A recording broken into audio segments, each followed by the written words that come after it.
This week, we speak with Joe Garcia from CyberArk.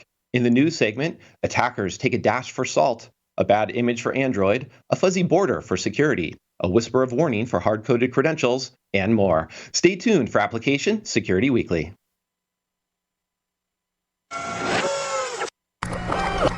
This is a Security Weekly production. It's the show to learn the latest tools, techniques, and processes necessary to understand DevOps, application security, and cloud security. Your trusted source for the latest application security news. It's time for Application Security Weekly. As the world of software-driven everything becomes a reality and development cycles speed up, sales teams are taking a new approach to application security, one that enables security teams to scale by empowering developers to integrate security into their development workflows and tool sets, all while giving security teams the visibility and control they need. Snyk helps software-driven businesses develop fast and stay secure with a developer-first solution that seamlessly and proactively finds and fixes vulnerabilities in open-source libraries and containers. Learn more and see the solution for yourself at securityweekly.com/Snyk.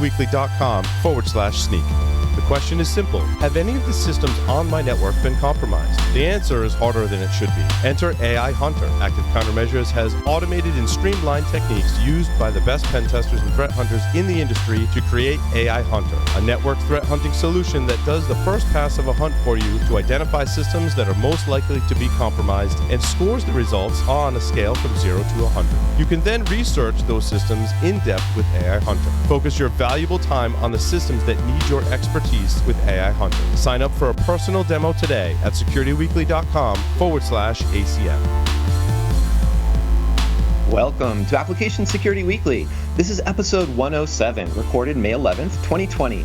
I'm your host, Mike Shima. I'm here with Matt Alderman. Hello, Matt. Good morning. Happy Monday. Good morning and happy Monday. And we also have a John Kinsella with us. Hello, John. We do have a John Kinsella. Happy Monday. I hope everyone had a great weekend. Hopefully everybody had a great weekend, and hopefully everybody recognized or at least noticed that it was a weekend and that this is actually now a Monday.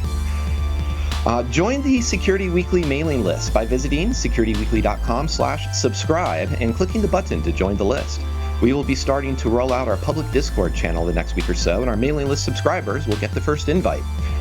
Join, come say hi. That'd be fun. Learn how penetration testing reduces risk in our next live webcast with Core Security, a help systems company.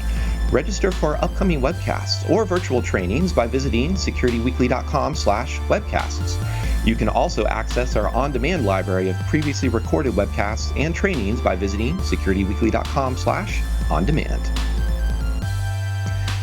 As a DevOps security engineer, Joe Garcia has a strong background in DevOps, cloud, and security, and is currently focused on helping customers implement and scale effective secrets management solutions. As CyberArk's subject matter expert in automation, Joe shares CyberArk's vision of building a security community that is as agile as the automation they are securing in today's fast-paced environments.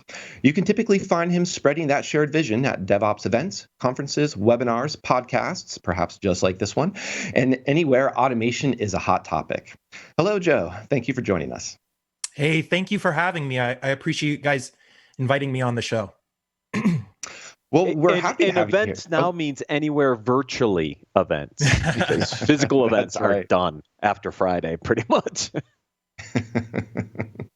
They are done. Physical events are done. But even if physical events are done, DevOps teams are still, what was the phrase? They're still implementing, effective secrets management at scale, but they're also just moving automation at scale and speed.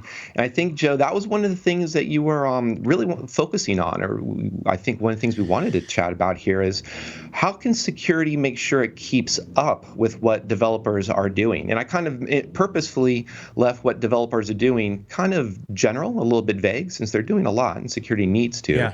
But we also mentioned secrets management there, as I hiss that word out. So I'm curious, if we just say in general, how does security keep up with DevOps? What does that look like for the big picture for you? And then what are some areas that you see that security could really do some different thinking or some just better automation for those DevOps teams?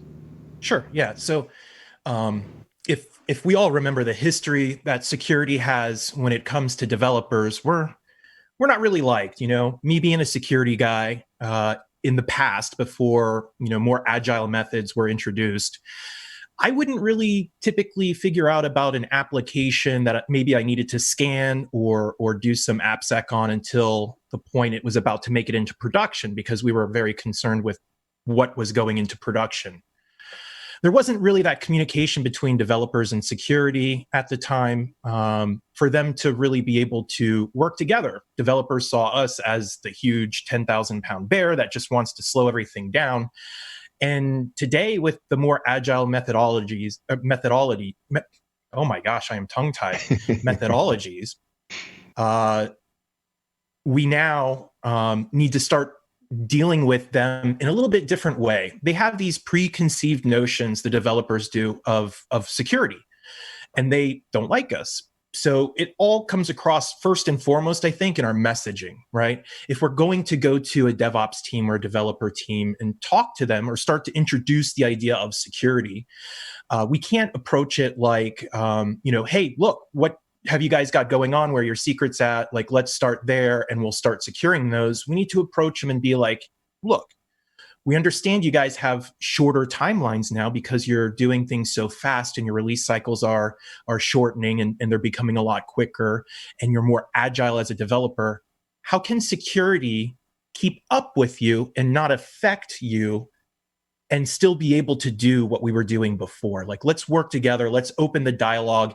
And I think if we approach it in that manner, the developers won't immediately hide in the corner, shut down, and then say, here comes security to blow everything up. It's really how we approach them in the first place to start to gain that confidence back.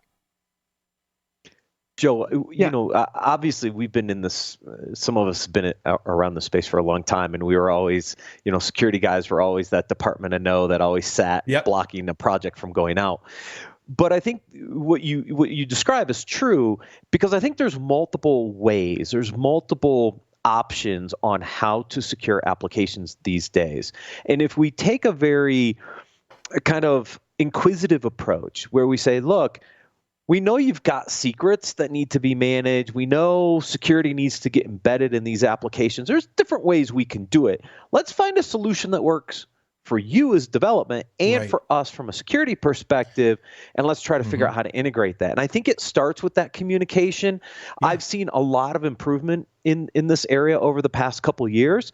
But before that, I mean, it was like the two teams wouldn't talk. Any suggestions or ideas on how do you start that dialogue? If you're a security in the security team on the AppSec side, what does that initial conversation kind of look like? Yeah, so I mean, we just have to keep in mind that developers are very simple at their core, right? What is the one thing that a developer doesn't want to do? I mean, it's the same thing that security doesn't want to do. We don't want to work twice, so why would a developer? We can't. It's a lot harder to have a conversation with a developer when they've already gone halfway down a path, and then we realize when they're halfway down that path, oh, maybe we should introduce some security into this, whether it's secrets management or some other means of security, and then expect them to backtrack, right, and then redo their work all over again. They don't want to change code. It's plain and simple. If there was one tip out there for people in security, don't approach a developer and tell them that you're going to change their code maybe right away. That will definitely turn them off from having the discussion in the first place. What I actually recommend is to start at the developer's endpoint to introduce security there, and the security will then flow into the pipelines and the environments. So if we focus on that developer endpoint, what are they doing? Well, they're doing local tests on their laptop before they push anything anywhere, right? So giving them a means that makes sense to them to start securing their secrets at the time of development, rather than waiting until they're starting to go into pipelines in different environments to start to introduce that security. And then they have to go back and change their code to either work with an API or work with the platform's credential storage or whatever methods the security team has come up with securing. We have a lot of the username and password in the code as part of your initial testing is probably not a good idea. Exactly. Yeah. So, we have a great open source community at CyberArk that came to us when we acquired Conjur about 3 years ago now. And we've started our own open source community called CyberArk Commons, where developers can go and start to explore some open source solutions that they can use to start to introduce security in from the inception of their code. What we're finding now is that, developers are creatures of habit. And they've been used for very long to going into an office, sitting in a cubicle farm, and having developers to their left and to their right that they can bounce ideas off of. They don't have to worry about leaking IP. We don't have to worry about them leaking IP. But that's not the case anymore. They're working from home for the first time in maybe their career, and they don't have that friend to the left and to the right. Well, I know, developers have coworkers more so than friends. I think we had that discussion before, but either way, they don't have somebody next to them to bounce ideas off of. What they have are their new friends, Stack Overflow and all of the other communities out there that are going to contribute to what source code they present. And if they're not using secure means on their endpoint, guess what? There's secrets that are flowing into the public space of the internet that can easily be plucked out and used if they gain access to the developer's endpoint, or even if they're working in the cloud, in a cloud native application. Well, now we have a way of possibly getting into there just using test credentials. Yeah, I think, and already, Matt's talking about, hard-coded credentials that shouldn't happen. And maybe people understand that, and that, that username and password to your MySQL database shouldn't be hard-coded. But hopefully people still recognize that all those API tokens and those secret keys for AWS or GCP or Azure or some other third-party B2B type of API, those are secrets as well, even if they're not explicitly a username and password. Right. So those have to be protected. And you were talking too a lot, Joe, about not having to change their code. I think there's a little bit, maybe I'll poke at that a bit and saying maybe they need to change their code once, but it's actually in their best interest. And even as you were saying, they're doing local testing on their laptop. Well, if you've got a Mac laptop, for example, you can just drop that secret into the local keychain. And already you're instilling that technique of saying, oh, this is a secret. Let's just drop it into the keychain and protect it. Now, obviously, the rest of my development and deployment pipeline doesn't have that keychain, and it's going to be kind of hard to figure that out.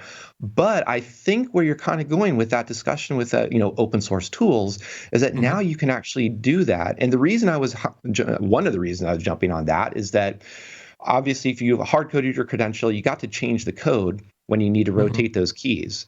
But if you're using a vaulting, suddenly rotation actually can be a lot better. And whether it is by accident or by compromise or some other reason, key rotation is actually one of the very important aspects of managing secrets. So I'm curious what that kind of, what are these additional benefits you see of talking, encouraging developers to say, hey, you will need to make some changes to your code, but guess what? It just needs to be done once, and look at all these benefits that come from it. Right. And so we've got two methods at CyberArk where we can solve this problem, right? It's a normal problem that we see a lot. And it's not just a problem with source code, but it can also occur with using CLIs, for example, the AWS CLI or a Docker CLI. If you log into somewhere, they're creating a JSON file on your file system that has the plain text secrets, whether it's the access key information, or for Docker, it's your Docker Hub login credentials. All of this is being stored on your local file system in plain text. So if we were able to introduce something to developers early on, such as our solution Summon, which is open source, the whole idea behind Summon is that rather than having a secret hard-coded, you as a developer in your source code would reference an environment variable. So let's say we're talking about a Python script. In order to run that Python script, you have to invoke Python and then the script. So there's a Python process that starts and runs the actions within your script. What Summon does is Summon can provide specific environment variables only to the Python process itself, keeps it off the local file system. And then from there, as long as that process is running, your application script can feed off of those environment variables and the secrets within. So this is a good and easy way of providing secrets to source code when you're locally testing. And you could pull those. We have providers for Summon that can pull those from the OSX keychain or a Linux keyring or your Windows credential manager. And even further to that fact, I do a lot of development on my own myself so that I can keep a good developer mindset. And I've created an open source tool that is able to store easily through a CLI called Conceal. It's out on GitHub. You can store your secrets easily for use by our Summon utility. So you don't even have to do anything but conceal the name of the secret. You get prompted to enter the secret value in securely, and it takes care of putting it into your OSX keychain for you. And then from there, you can start to pull down. And that'll make it easy to rotate, too, if you're working on a local developer endpoint. CyberArk's... Oh, go ahead. I was going to say, Joe, I think that's a great initial use case because it's the one that actually Paul's used for our own application. He wanted to make sure we didn't have any secrets embedded in our code. So he uses environment variables to store those to get them out of the source code so they're not being stored in the Git repository so they're not available to attackers. So I think that's a really great first step. And by having some good open source tools to help you manage that a little better is great because that is one step forward in the chain. There's a couple more steps he needs to do, and I'm sure we'll get to those later, but I think that's a great first step. So yeah, definitely. And as you get comfortable with that method, what CyberArk is trying to do, our ultimate goal at the end of the day, we don't want developers to worry about secrets at all. So we actually came up with an open source project now. I'm wearing the shirt, by the way. You can go to the website at secretless.io or come to conjure.org and check it out there. But essentially, what this project allows you to do is not even have the developers need to know what the credential is in the first place. They could make an unauthenticated request to a database backend, and we'll have our secretless binary or sidecar proxy, if we're talking in terms of Kubernetes, take control of the communication by listening on the port for the database, whether it's 3306 for MySQL or any of the other ones, and we'll go ahead and take over that communication before it reaches the back end. Based on security policy in our solution, inject the secrets into that communication and finish it off. So we'll control that. And if you decide you want to rotate on the back end, the secrets will, guess what? That communication, that connection is constant. You don't need to actually update the credentials of the connection until you disconnect and then try to reconnect. And we can then, using secretless, the developer doesn't need to change any of their code. They could authenticate with dummy token for all I care. And we'll be able to then provide that rotated credential on the next connection. And you're not breaking that access to the backend data at all. And there's no secrets in the source code to leak. So that sounds interesting, Joe. But then how do you, so you basically just created an open, it sounds like you're creating an open proxy. I don't want to say you are, but so this question's coming. How do you control who actually then accesses that connection or not?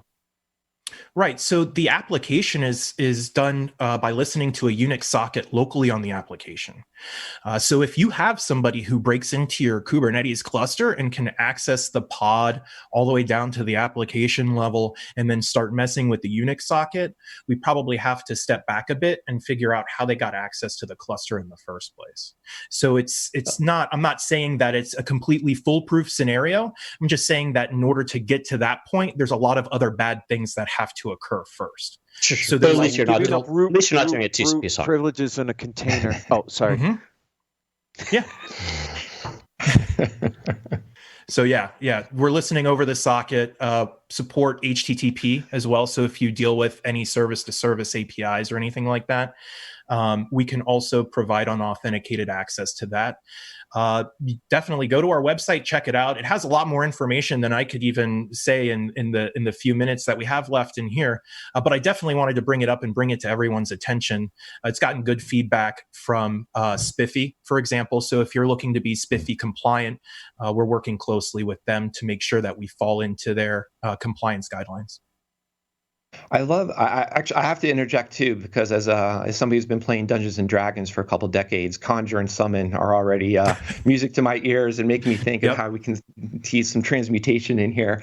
I also want to follow up a little bit on kind of where John was going with that, because you're talking about here's some ways of storing secrets, and that way even the developers don't have direct access to the secrets or even know what the actual secret is, but they can get passed around. But what about that aspect of identity? What are some ways, or how do you see different approaches to identity management? So rather than saying you and I have a shared secret, we more have an attestation that, yep, I'm actually the real Mike Shima. This guy over here is actually the real John Kinsella, and you're Joe Garcia over there. And we don't have to push around shared secrets. Right. So we actually do, at the end of the maturity into using our product, our bread and butter is our enterprise password vault. So, at the end of the day, we can talk about dynamic access and how to deal with that. Our bread and butter is still going to be the username and password combination, the Windows admins, the Unix admins, things like that. So we have a human interface that we would move everyone through. We call it our password vault web access. And at the end, at the end of the maturity of migrating to a solution like that or deploying a solution like that is actually functional shared accounts. The reason that we actually recommend that is because if we have a department of 10 people who happen to all be domain administrators, we don't need one domain administrator account for each one. That's actually going to increase our attack surface slightly by each one having a one-to-one credential. We would rather pare it down to say like maybe 3 or 5 people need access at any one time. So we'll create those functional shared accounts. But because they're stored in our solution, we track all of the auditing. A user has to log in order to access the credential in the first place. So we know who they are. We know when they check out the password. We know when they securely connect while we're monitoring it to another endpoint. And we can track all of this information in our own audit logs. So we really like it when people use our solution, because what we end up finding as we start to talk to these enterprises is that in your pipeline, for example, you'll have Jenkins, and Jenkins has its credential store. You have Ansible Tower, and they have their own credential section. You have Artifactory with its own secrets. Every solution has their own way of dealing with secrets. But what ends up happening is, how do you rotate them? You've created islands of security. And on top of that, islands of audit as well. I mean, all of this audit data has to go somewhere. Parsing it, piecemealing it, putting it together is very hard to do.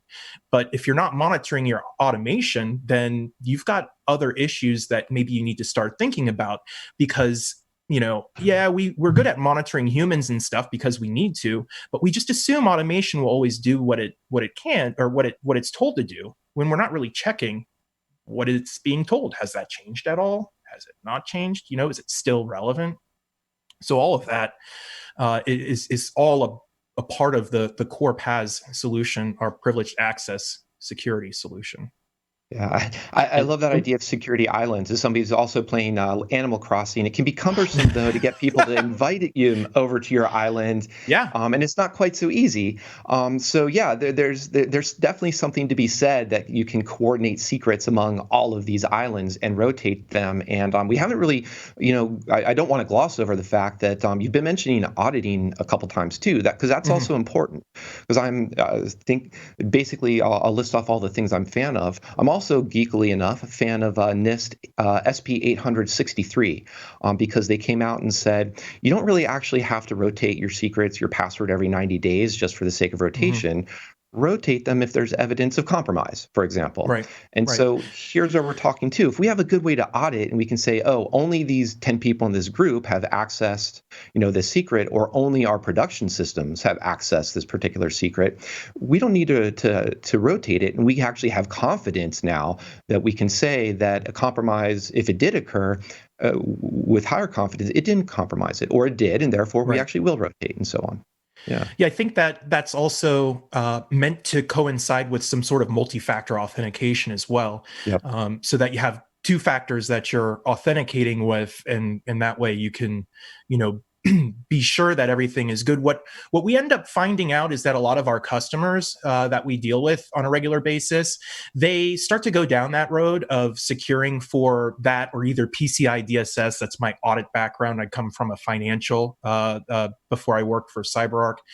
And what we found was that it becomes very cumbersome to apply MFA to tens of thousands of servers, or dynamically to EC2, or depending on what you've got going on. It's very hard to do.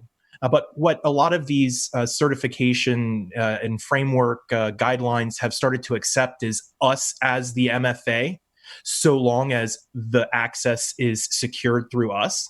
So what they'll do instead is use us for MFA on the front end of our user interface, and then their end users can only connect to endpoints that are secured through our solution. So we become the MFA front end. These enterprises no longer have to have MFA in front of their servers, because no one should be accessing them directly. They should be going through our solution, at which point we've got full auditing on, and we know everything that's going inside, from Windows session titles. We can see every window title that was pulled up in a Windows session, take actions on it automatically using privileged threat analytics. There are so many things we could go into. It's insane. But all of this, comes together to provide a very hands-off and normal user experience to developers. They don't have to log into our solution. They can use a remote desktop manager to make that connection. But at the end of the day, it's coming through our solution. It's being audited. It's being monitored. And administrators of our solution can take action when they are alerted to any threats, or maybe regedit opened up. Well, let's suspend that session and see what they're trying to do in the registry editor before we allow it to continue. And so we can do that. Yeah. Joe, that's great. Joe, from a development perspective, right, let's kind of walk through just give us a quick walk through the steps. How do I get from what I'm doing today, embedding secrets in my code, to some of the open source tools, and then how does that ultimately lead to the full end of the maturity stack? Sure. Can you give us kind of a simple 3-4 step process to get there? I'll tell you what I do, because I use our solution throughout my own processes and stuff, so that I can try to experience the same way as developers do. And where I start is I use my OSX keychain for all of my different, OIDC tokens and client keys and things like this, for when I'm trying to deal with REST APIs or other stuff. And so I'll store that in my MacBook's OSX keychain for when I'm developing. And the cool thing about that is that Summon will introduce the environment variables through using a YAML file, where you provide the environment variable name on one side and the path to the secret as it exists in, I guess in this instance, OSX keychain. So what that allows the developer to do is get rid of their manifest file that has all of their plain text secrets, replace it with our YAML file, and now they can still continue to code based off of environment variables, except they're not keeping those secrets in plain text in their config file or manifest. From there, the secret names that are used in my solution are also available in my Conjur open source solution that I run with. I don't use enterprise. And so when my code flows and the secrets YAML file flows into the pipeline to begin testing, I don't need to make any changes to my code or to that secrets YAML file. The change occurs in that my Conjur open source instance that I'm testing with has different credentials, but the same variable name. So I'm bringing in different credentials, but at the same time, not having to change my code. And that can go through staging. It can go all the way through to production, where maybe DAP, our dynamic access provider, which is the enterprise version of Conjur, lives. And in that way, from the developer's endpoint all the way through production, we have the same security policy. We have the same naming structure, naming convention for automation purposes, right? throughout the entire process. And at the end of the day, once it gets to production, we're good to go. We're using production secrets. It's all being audited. And we know, because we've tested this from the inception of the source code, that it's going to work in production. There's no more security shutdown saying, hey, wait, we haven't tested our security tools yet. Let's spin it up over here and start to introduce those and see what happens. We've already tested it multiple times, and we can have confidence that we can release on schedule. It's great. I also wanted to loop back to something you said way back at the very beginning. You're saying, developers perhaps don't always understand where security is coming from or what security is asking for. There's also the opposite of that. Security doesn't always necessarily understand what developers need or how developers are operating, both in just ease of development as well as maintaining and supporting production systems at scalability and high availability and managing high capacity. What are some other things that you, or maybe what are some topics or some areas that you see security as, security people that they should be diving in or start to consider more of to better appreciate getting up to speed with devs to go back to that particular theme? Yeah, that's a great question. I really feel that, there's going to be, and there already is a need for it, but there needs to be a new breed of security professional. I think the old days of getting by without really knowing any scripting languages are going to go away. I mean, at the minimum, Python is an easy language with a lot of resources and a huge community out there that will get you on par with having a discussion that makes sense with the developers. They're going to probably bring up like a lot of logic gates and things like that when you talk to them. And if you don't have that simple programming logic of understanding what if then else is, or try catch, or this or that, it's going to be very hard to work with them to get things kind of situated, or to even know what the developers are doing. I think that it's going to be more of a proving by doing when it comes to the developers finally gaining confidence and security. So just having that conversation of how can we, do this, but in a manner that doesn't obstruct what you're already doing. You know what I mean? We have to come up with new and innovative ways, think out of the box to kind of keep up with them. A lot of what I've seen is security teams who happen to be lucky enough to have someone who understands DevOps and the agile methodology be on their team and start to create a SecOps pipeline that coincides with the DevOps pipeline. So as you're pushing through your releases, at the end, it'll go through a SecOps pipeline where it's checking the container, for example, for vulnerabilities and running scans on that. Maybe using SNCC. I saw the little advertisement there in the beginning. I use them myself. Or running them through and looking for any secrets, right? There are great solutions out there that can actually do static code analysis for secrets. And then you can key off on us and onboard those secrets and then make sure that they're delivered to the solution securely. So, it's going to take some time, and I'm just here to try and help our security teams that we work with kind of get over the hump of being scared or not knowing what to ask. Like, let's just have the conversation. Let's sit them down. Let's let them know that we're here to help and we want to protect their jobs, because what happens if you're the one who pushed through the poison source code? Somebody's got to be the fall guy, right? And it's going to be somebody in security, the developer, and then probably their managers, right? And that's typically how it would go down in a breach.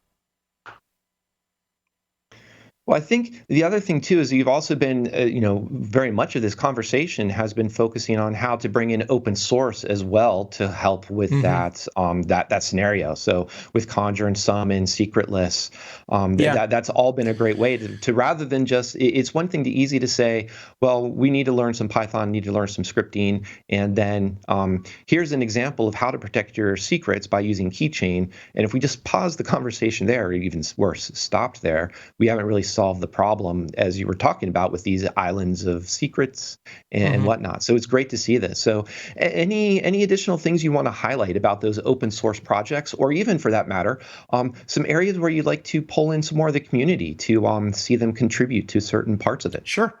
Absolutely. So, I mean, I'll start with the first part, which is, when you're like, I really feel deep down that if we start presenting our own open source security solutions to developers to start to use and explore, they'll start to accept the fact that security kind of gets what's going on, right? We understand the idea of shadow admins in the cloud. These user accounts that have way too many privileges and they become a shadow admin and can do too much things. Well, I mean, there is an idea of shadow IT as well, and we tend to forget about that. If we're not providing the developers with options, they're going to go out, they're going to find their own options, and we're not going to know about it. And then we're going to be behind the eight ball trying to play catch up to push our own ideas. Maybe we have a great relationship with a vendor and they have good open source stuff like CyberArk, and you want the developers to kind of stay within that area. It's going to be a hard talk when they've already settled on a solution because we didn't present it in the first place. As far as contributions to CyberArk goes, we have a great open source community out there at CyberArk Commons. And we are accepting contributions to a lot of our different solutions. Conjure, the open source secrets management solution on GitHub. And we've got a great community section out there that defines the rules. Summon is always accepting providers. So if you happen to use a different secret service, maybe, I don't know, Chef Databags for some reason, or HashiCorp Vault or something like that, and you see that there's not a provider available for Summon, feel free to pull request and contribute to that. All of our guidelines are all on GitHub, which we're available at, and you can use that as a pivot point. But yeah, that covers everything, I believe, from our end, unless you guys have any more questions. No, I think you've covered quite a bit, Joe. I want to thank you very much for coming and chatting with us today. Thanks for having me. I had fun. I appreciate it, guys. Cool. We definitely had fun too, and I'm going to be looking forward to seeing some more schools of magic, like some abjuration and some illusion and some evocation pop up in those open source repos. we have fun with the wizard and witches, right? I think it was originally supposed to be a witch theme, but it goes all over the place now. It's fun. Sounds awesome. Well, thanks again, Joe. And I also want to thank Matt and John for joining us once again this week, and thank all of you. We're going to take a quick break, and we will return with news of the week.